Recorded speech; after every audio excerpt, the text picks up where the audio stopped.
And tayo ay magpasalamat sa ating buong may kapal. Dakilang Diyos ang mapapagpala. Salamat Lord sa hapon na ito na kami ay iyong tinipon upang ipagdaos namin ang isang makabuluhang aktibidad. Salamat Panginoon sa mga kabataang ito, Panginoon, na siyang nagbigay sa amin ng inspirasyon para ipagdaos namin, ipagdiwang namin ang buwan ng nutrisyon.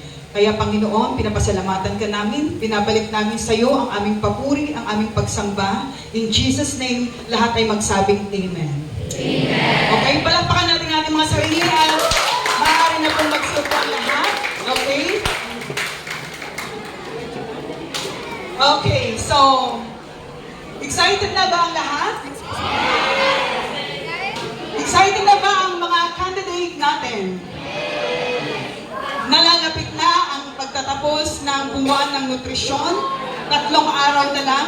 Sino kaya ang tatanghalin bilang Mr. and Miss Nutrition Ambassador? Kami ay nasasabik na makita kayong nanalo at nagbuwagi. At syempre, sa mga patimpala, hindi naman lahat ay may corona. Diba? 2 lang ang magkakaroon ng corona. I-aim nyo na kayo yun. Sabihin nyo, ako yun. Okay. Only one pair ang candidate na magkakaroon ng crown as Mr. and Miss Nutrition Ambassador. Then the rest, runners-up, and the rest of you guys, panalo pa rin kayo.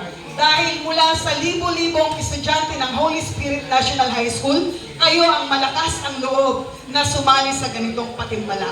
Kaya ngayon pa lang, pinapalakpakan kayo ng mga guro, ng mga magulang, ng mga advisor ninyo. Palakpakan nyo naman ang sarili nyo. Welcome ko kayo sa hapon na ito, sa mga magulang na nandyan, na nagsuporta mula umpisa, sa mga advisors na palaging nandoon sa mga program namin, na palaging nag-inspire at nag-motivate sa inyo. Maraming salamat sa inyong pakikiisa, sa mga judges na nagbigay ng oras. Maraming salamat sa inyong lahat. And welcome sa ating sportswear competition at sa question and answer. Galingan nyo.